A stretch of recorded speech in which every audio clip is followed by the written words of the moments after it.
Tuhan firman-Mu ajaib, kekal meski gunung menghilang. Tiada huruf yang gagal, tak terpatahkan siasat. Hidup seperti-Mu ya Allah, lebih dari emas. Aku bersaksi kitab-Mu, kitab yang suci. Mendengarkan firman-Mu, hibur hati yang luka. Terangilah langkahku kemanapun ku pergi. Biarkanlah firman-Mu berkuasa atasku. Ubahkanku, bebaskanku, ku mau menyenangkan-Mu. Tuhan firman-Mu ajaib, kekal meski gunung. Ubah dan bebaskan aku, mau menyenangkan-Mu. Salam jumpa para pemirsa terkasih, saya menyambut Anda sekalian dimanapun Anda berada dalam episode yang terbaru program studi harian kita Semua Kitab Suci, di mana kami menyajikan studi menyeluruh tentang semua kitab yang ada dalam Alkitab, dimulai dari kitab Kejadian hingga kitab Wahyu, setiap hari dari hari Senin hingga hari Jumat. Kita masih mempelajari kitab Bilangan yang merupakan kitab keempat dari Pentateuch dan kitab keempat dari Perjanjian Lama.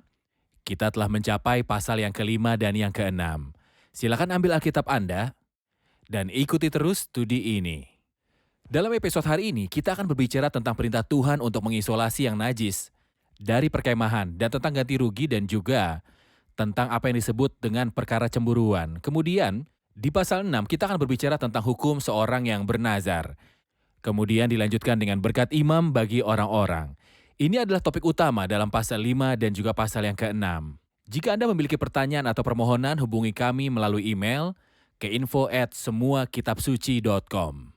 Untuk memulai, izinkan saya untuk menyambut tamu kehormatan yang telah hadir di studio, Dr. Esam Ezat. Selamat datang Dr. Esam. Terima kasih Saudara Ayat. Sebuah kehormatan. Terima kasih, Tuhan berkati Anda. Dan juga para hadirin yang telah hadir di studio, selamat datang. Dr. Esam, izinkan saya membaca beberapa ayat di pasal 5, kemudian kembali untuk mengajukan pertanyaan. Tuhan berfirman kepada Musa, "Perintahkanlah kepada orang Israel supaya semua orang yang sakit kusta, semua yang mengeluarkan lelehan, dan semua orang yang najis oleh mayat disuruh meninggalkan tempat perkemahan. Baik laki-laki maupun perempuan haruslah kau suruh pergi, supaya mereka jangan menajiskan tempat perkemahan di mana aku diam di tengah-tengah mereka." Maka orang Israel pun berbuat demikian. Mereka menyuruh orang-orang itu meninggalkan tempat perkemahan. Seperti yang difirmankan Tuhan kepada Musa, demikianlah diperbuat orang Israel. Pembacaan cepat dan dangkal dari ayat-ayat ini mengasumsikan bahwa Tuhan tidak adil dan kejam dengan orang yang memiliki penyakit atau kebutuhan tertentu. Bagaimana bisa mereka mengusirnya? Apakah Tuhan memiliki makna spiritual dari mengeluarkan setiap orang yang tidak tahir dari perkemahan? Mohon jelaskan. Tentu saja, itu tidak berarti secara harfiah tetapi menunjuk pada sesuatu yang lain.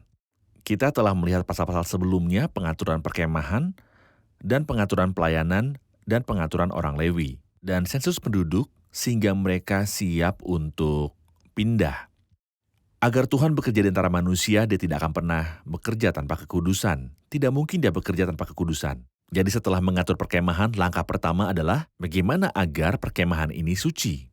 Jadi dia membuat daftar beberapa hal dalam pasal ini yang menunjukkan kepada kita kekudusan negatif, hal-hal yang tidak boleh dilakukan, hal-hal yang seharusnya tidak ada di antara umat Tuhan. Omong-omong itu semua aturan Tuhan. Misalnya dalam kitab Imamat ketika dia berbicara tentang kehadiran ilahi dan mendekati Tuhan dengan pengorbanan dan menguduskan para imam. Dia berkata segera setelah itu, "Jadilah kudus karena aku kudus." Bagaimana dia berbicara tentang apa yang harus dimakan atau diminum dan apa yang tidak boleh dimakan. Apakah yang dia maksud adalah makanan dan minumannya? Tidak, yang dia maksud adalah kekudusan. Di sini dia juga bicara tentang 3 hukum seperti yang telah Anda sebutkan, atau 3 kasus yang tampak seperti dosa.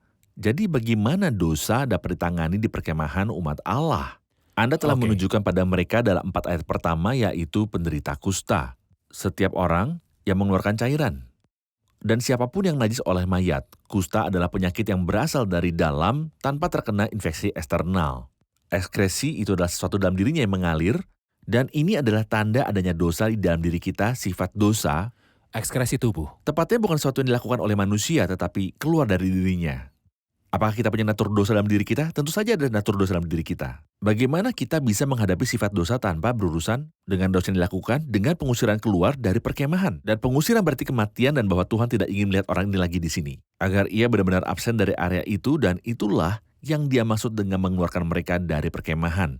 Dan itulah yang diajar kitab suci kepada kita. Apa yang harus dilakukan dengan diri kita Harus yang lama? disalibkan. Diri kita yang lama telah disalibkan. Dia mengutuk dosa di dalam tubuh berurusan dengan dosa batin, sifat dosa yang berdiam di dalam diri kita. Bukan dengan darah, karena kita tidak berurusan dengan itu sama sekali, karena saya telah mati bersama Kristus dan dosa itu dihukum salib Kristus, dan itulah artinya keluar dari perkemahan yang telah Anda sebutkan yang dibicarakan oleh Alkitab. Baik, dan alasannya adalah kehadiran Tuhan di perkemahan saat dia berdiam di antara umatnya sehingga perkemahan tidak boleh kotor. Dan dosa dianggap najis dan solusinya adalah Benar. mengusir orang itu dari perkemahan. Benar. Jadi ide pertama melalui ayat-ayat ini adalah bahwa Tuhan itu suci dan mereka yang mendekatinya harus suci. Itu sebuah kondisi Benar. yang sangat umum dari bangsa Dan ini. dia menolak kenajisan. Dia menolak kenajisan. Saya akan masuk ke ide kedua dari ayat 5 sampai ayat 10. Dikatakan, Tuhan berfirman kepada Musa, berbicaralah kepada orang Israel apabila seseorang laki-laki atau perempuan melakukan sesuatu dosa terhadap sesamanya manusia dan oleh karena itu berubah setia terhadap Tuhan, sehingga orang itu menjadi bersalah. Maka haruslah ia mengakui dosa yang telah dilakukannya itu.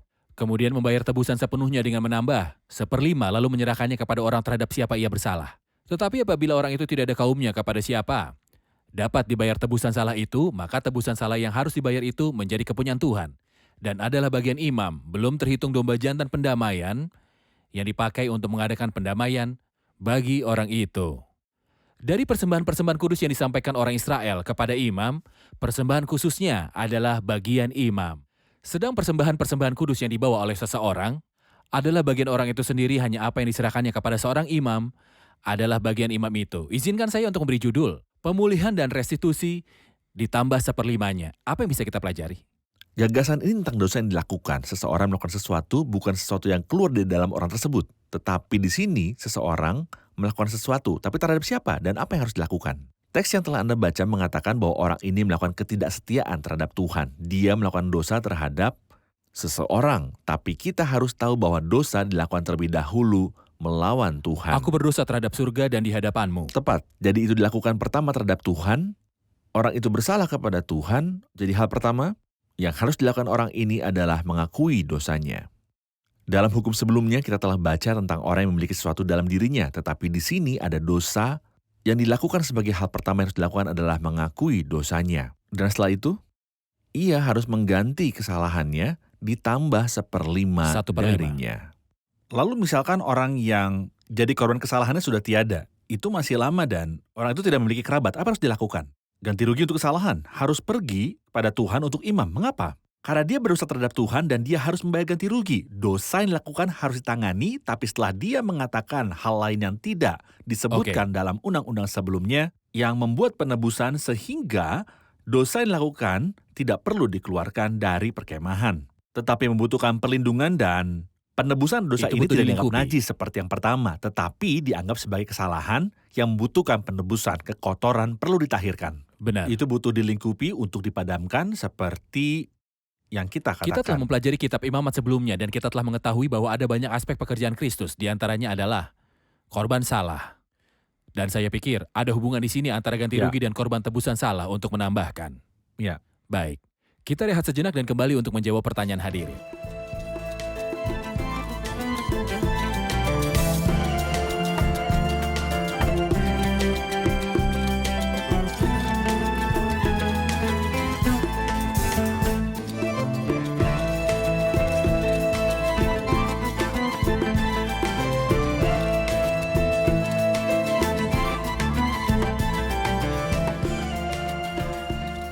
Dalam ayat 11 dia berbicara tentang hukum kecemburuan, kami ingin memahami arti dan detailnya. Silakan. Itu adalah jenis lain dari potensi dosa karena perkemahan harus benar-benar ditahirkan bahkan dari potensi dosa. Karena itu sesuai dengan kekudusan Tuhan mengenai hukum kecemburuan, kitab suci katakan bahwa jika roh kecemburuan datang pada seorang pria dan dia menjadi cemburu pada istrinya yang telah menajiskan dirinya atau bahkan dia tidak menentang dirinya sendiri, siapa yang menilai masalah ini? Apakah masalah ini harus diadili? Ya, tapi siapa yang menilai? Tuhan. Imam yang merupakan wakil Tuhan menghakimi. Dan sesuatu yang disebut hukum kecemburuan telah dilakukan. Jika hukum ganti rugi menunjukkan pada kita Tuhan yang benar, di sini kita melihat Tuhan sebagai kasih. Tuhan Ya. mencintai umatnya dan dicemburu pada mereka. Dan dia tidak menerima bahwa umatnya memiliki perasaan untuk orang lain. Jadi di sini dia mengatakan bahwa seorang pria menikah dengan seorang wanita dan dia cemburu. Dan dia merasa baik, benar, atau salah bahwa dia mungkin berperilaku tidak setia dengan orang lain, Dia tetapi memiliki dia keraguan. ragu. Tapi keraguan ini tidak terbukti. Jadi bahkan hal-hal yang tidak terbukti harus diselesaikan? Ya, karena hadirat Tuhan harus menjadi tempat cahaya yang mengungkapkan segalanya. Bagaimana cara mengatasinya? Kitab suci memberitahu kita tentang hukum yang dilakukan oleh imam. Hukum ini akan membuktikan apakah orang ini bersalah atau tidak. Jika dia terbukti bersalah, dia akan dirajam. Dan jika dia tidak bersalah, namanya akan ditahirkan dari kesalahan yang dituduhkan suaminya kepadanya di depan orang lain. Terdiri dari Oke. apa hukum ini? Ini terdiri dari beberapa ritual yang dilakukan. Hasilnya adalah jika wanita ini benar-benar tidak setia, maka perut yang akan membengkak, pahanya akan membusuk. Jadi itu adalah kehamilan palsu dan perilaku yang memalukan. Kemudian dia akan mempersembahkan korban iri hati. Ini bukan persembahan biasa, ini terdiri dari tepung jelai tanpa minyak atau kemenyan, karena itu adalah perkara cemburuan. Jauh dari persembahan tepung Jauh halus. dari persembahan tepung halus. Kemudian dia harus menempatkan perempuan ini di hadapan Tuhan dan akan mengambil air suci dalam bejana tanah. Dan mengambil sebagian dari debu yang ada di lantai, dan kita tahu bahwa bejana tanah itu selalu menunjuk pada manifestasi Kristus. Dan debu lantai di sini menunjuk kepada Kristus ketika ia mati. Engkau telah membawa aku ke dalam debu maut, karena Kristus telah yang mengungkapkan segalanya. Lalu imam harus membawa air kudus dalam satu tempayan tanah, kemudian harus memungut debu yang ada di lantai kemah suci dan membubuhnya ke dalam air itu. Kemudian imam harus menghadapkan wanita itu di hadapan Tuhan, lalu dia akan menempatkan dalam situasi yang memalukan. Karena dia akan buka kepalanya, itu bukan situasi normal bagi wanita itu. Karena kepalanya harus ditutupi terutama di hadirat ilahi. Jadi di sini situasinya tidak normal seperti yang bisa kita lihat, tapi memalukan. Lalu meletakkan korban peringatan yakni korban sajian cemburuan ke atas telapak tangan perempuan itu. Dan imam akan memiliki di tangannya air pahit yang membawa kutukan. Imam menulis kutukan di atas kertas lalu melarutkan kertas ini ke dalam air dan itulah yang disebut pahit air yang membawa kutukan. Kemudian wanita itu harus meminum air itu di hadapan imam. Lalu jika dia benar-benar bersalah, air yang mendatangkan kutuk ini akan masuk ke dalam tubuhnya untuk mengembungkan perutnya dan mengempiskan pahanya. Tapi jika dia tidak bersalah, hal-hal di atas tidak akan terjadi dan dia akan dinyatakan tidak bersalah. Benar. Jadi hukum ini penting untuk fase ini seolah-olah orang berada di tahap masa kanak-kanak dan Tuhan sedang mengajar mereka.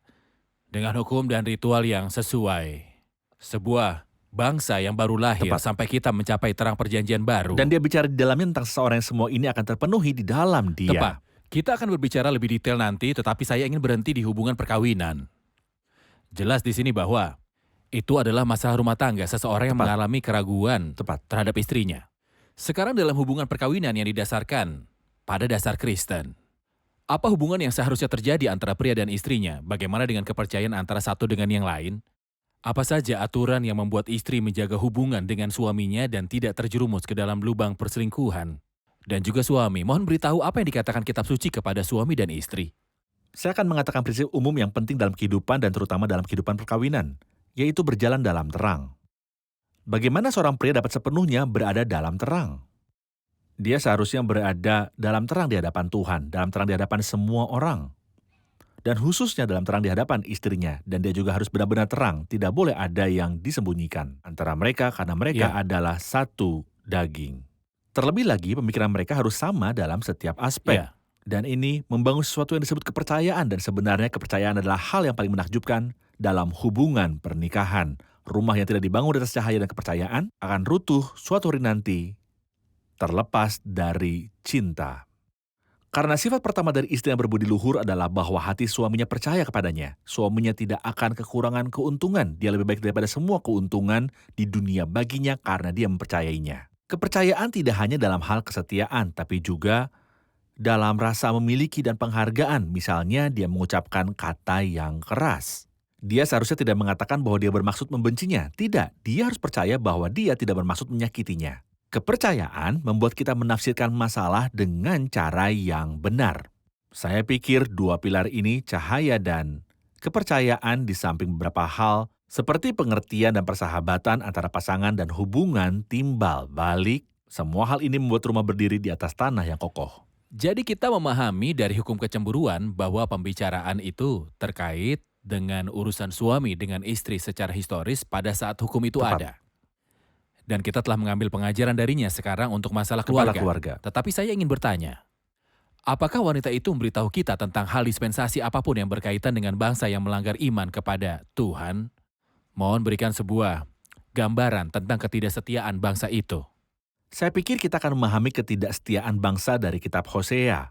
Apakah bangsa itu tidak setia kepada Tuhan berkali-kali? Jawabannya adalah ya. Ketidaksetiaan berarti memiliki Tuhan lain.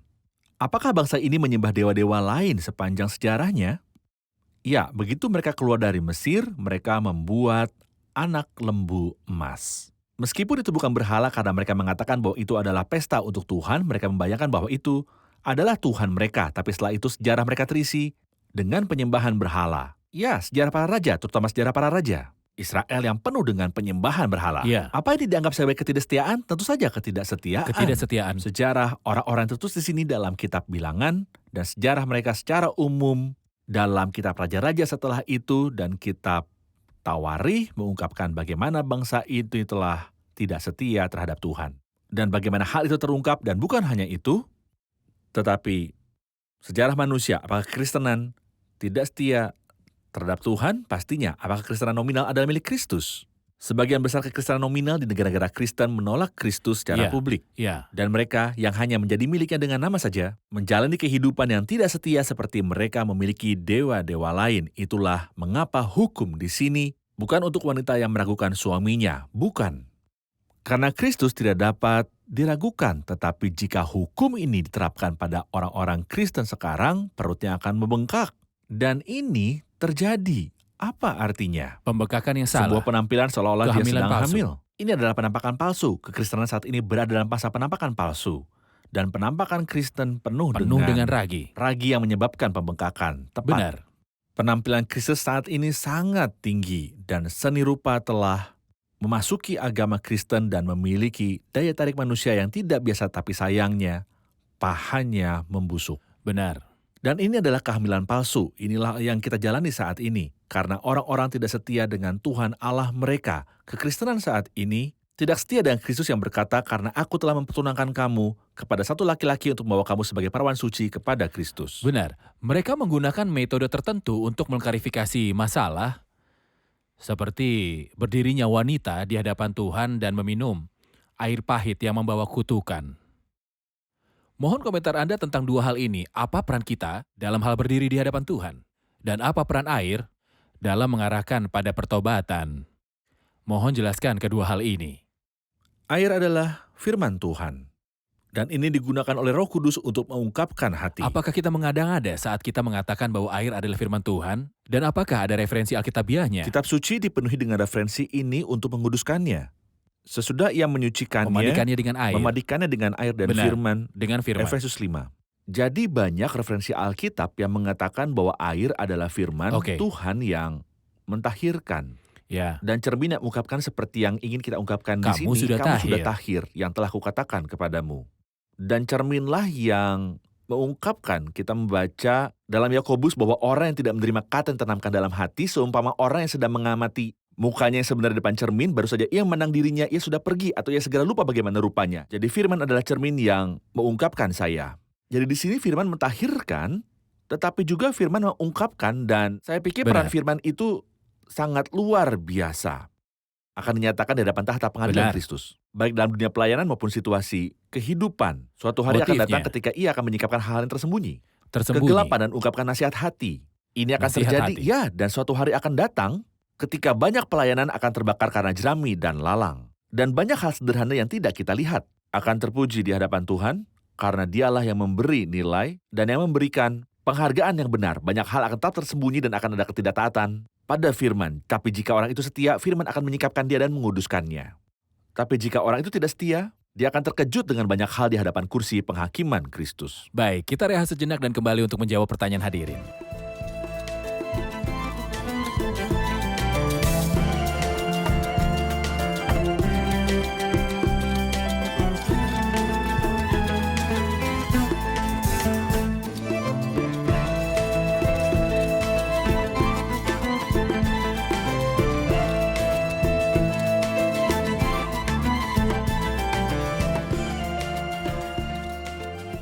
6 ayat 1, lalu Tuhan berbicara kepada Musa, "Berbicaralah kepada orang Israel, katakan, bila laki-laki atau perempuan mengucapkan nazar khusus," jadi nazar orang-orang Nasir untuk mengkhususkan dirinya bagi Tuhan. Apa itu Nasir? Bagaimana orang Nasir? Silakan Dr. Esam. Itu sisi positifnya. Kita telah lihat kesucian perkemahan tidak hanya pada hal pasif yang tidak boleh dilakukan. Tapi ada juga hal luar biasa yang harus dilakukan untuk menunjukkannya. Kita tak hanya seharusnya lebih dari yang lain, masalahnya tidak seperti itu. Tapi untuk menunjukkan bahwa kita berbeda yang luar biasa, hal-hal yang orang lain tidak bisa lakukan seharusnya kita lakukan. Kata Nazarit berarti mengabdi atau berpisah, dan terkadang ungkapan untuk memisahkan diri berarti melakukan hukum yang menakjubkan. Ini yang berarti suatu hal yang menakjubkan yang tak ada dalam peraturan perundang-undangan biasa. Di sini jelas bahwa pembicaraan itu opsional, yang berarti bahwa mereka semua adalah umat Tuhan. Karena kasih karunia tapi di antara umat Tuhan, katanya apabila seseorang laki-laki atau perempuan mengucapkan nazar khusus, dia memutuskan sendiri untuk hidup tidak hanya seperti salah satu umat Allah, tetapi untuk menyerahkan dirinya sepenuhnya kepada Tuhan. Jadi kata nazar berarti Memberikan seseorang dirinya sendiri pada Tuhan. dengan sukarela menyerahkan diri sepenuhnya kepada Tuhan dalam segala hal. Benar. Apa yang harus ia lakukan? Setidaknya ada 3 hal yang muncul di sini. Hal pertama adalah ia tidak boleh senang dengan apa yang menyenangkan orang. Ia mendapatkan Iya. kebahagiaannya dari sumber lain.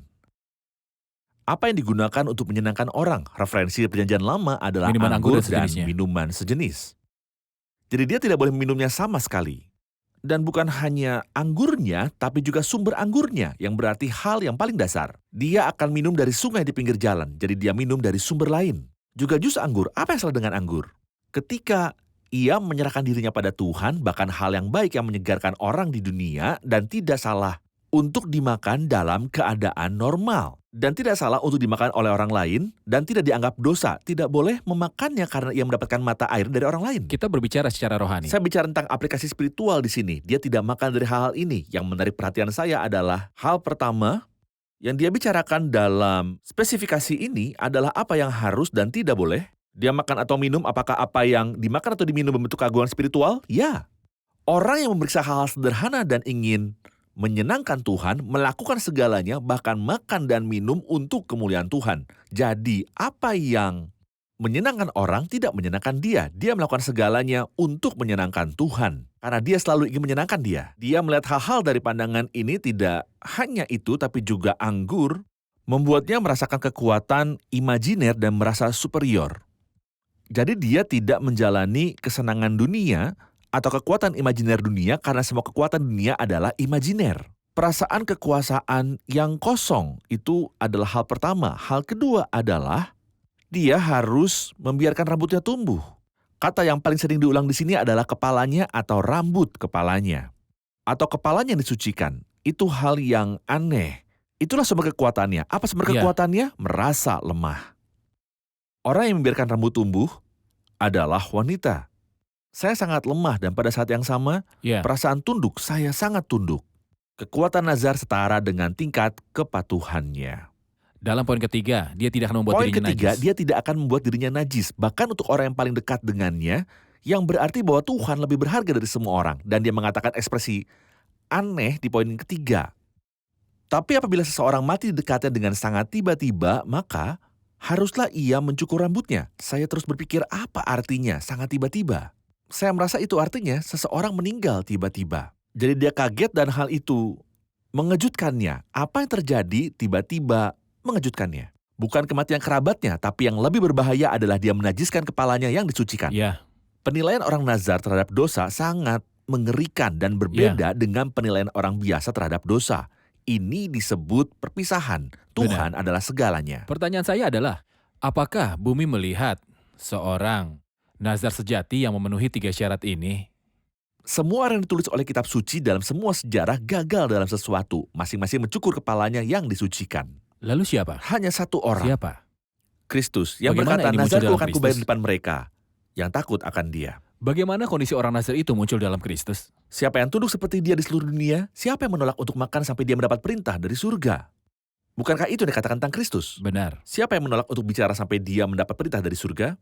Bukankah itu yang dikatakan tentang Kristus? Siapa yang menolak untuk pergi kemanapun sampai dia mendapat perintah dari surga? Dia tidak najis untuk orang yang sudah mati. Dia tidak membuat dirinya najis, orang yang sudah mati. Kekotoran tidak pernah mendekatinya. Inilah Kristus yang tunduk. Apakah dia tunduk?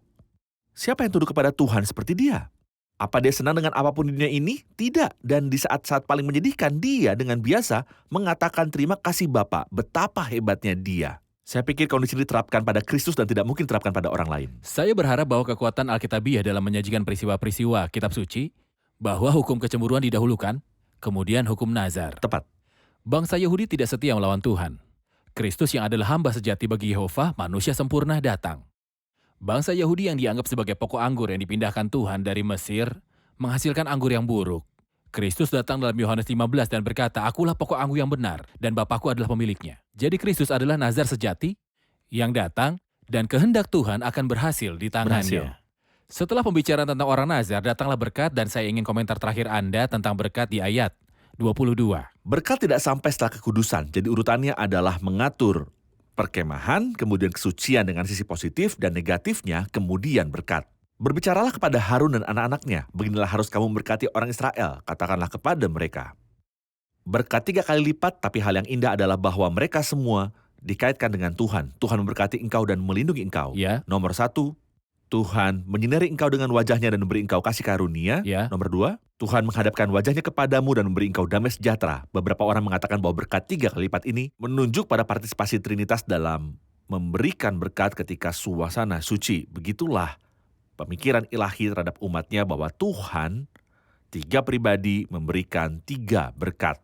Di sini, Allah Bapa bertanggung jawab atas Anda untuk memberkati Anda dan menjaga Anda.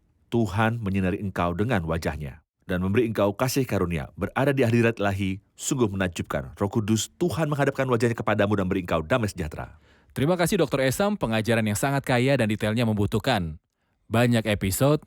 Orang Kita nazar saja hanya membutuhkan mengajarkan banyak waktu. pemirsa tercinta sebuah kerinduan untuk membaca kitab suci dan mempelajarinya. Kita telah di akhir episode, mari rangkum bersama para hadirin. Apa yang telah Anda pelajari? Kita telah belajar bahwa secara dispensasional bangsa itu tidak setia kepada Tuhan seperti di kitab Hosea, dan bahwa sepanjang sejarah mereka menyembah dewa-dewa asing lainnya. Dan kita juga melakukan itu ketika kita tidak membuat Kristus muncul dalam perilaku kita ketika kita tidak mengakui Dia, atau ketika kita memiliki penampilan Kristen eksternal tetapi tanpa kesalehan sejati. Kita telah belajar bahwa kita harus kudus agar Tuhan bekerja di dalam kita dan juga karena Tuhan itu kudus.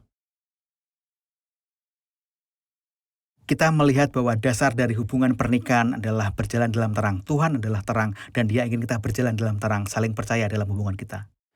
Terima kasih, Tuhan memberkati. Terima kasih Dr. Esam, Senang Tuhan sekali memberkati. Tuhan memberkati Anda.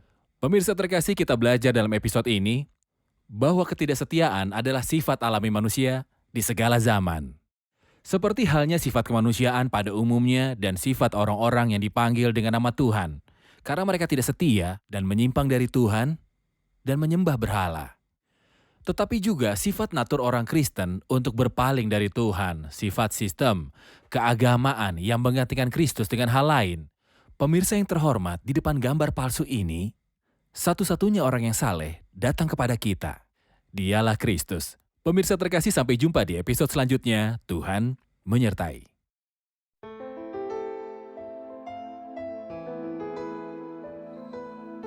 Tuhan firman-Mu ajaib, kekal meski gunung menghilang.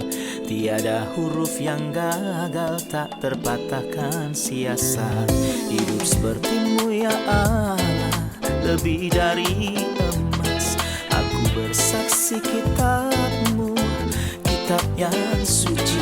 Mendengarkan firman-Mu, hibur hati yang luka. Terangilah langkahku kemanapun ku pergi.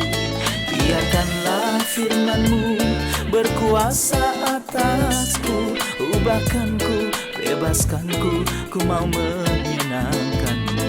Tuhan firman-Mu ajaib, ubah dan bebaskan aku.